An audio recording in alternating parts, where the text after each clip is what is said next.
தீபமங்கல ஜோதி நமோ நம.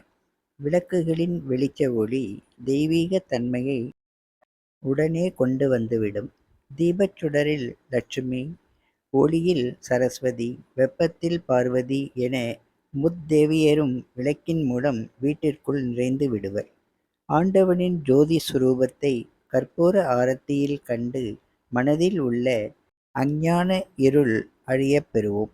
அக்னி நெருப்பை நெற்றிக் கண்ணாக, தீபமலையை வசிப்பிடமாக, பேரொளியாக, அக்னி லிங்கமாக, முக்கண் சிவனின் அண்ணாமலை தீபமும், அருள்மணக்கும் ஆண்டவன் அன்னதான பிரபு ஐயப்பா சரணம் சரண என்ற சரண கோஷத்துடன் ஒளிர்விடும் சபரிமலையின் மகர ஜோதியும் ஒளிமயமாக இறைவனை காண்பதற்கு ஒரு அற்புத சாட்சி.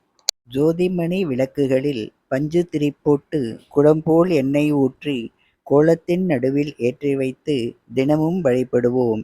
நடக்கப் போகும் நாட்களெல்லாம் நல்லதாக நடக்க இறையருள் பெறுவோம். தீபமங்கல ஜோதி நமோ நமக. வாழ்க வளமுடன். நேச்சர் ரகுநாதன்.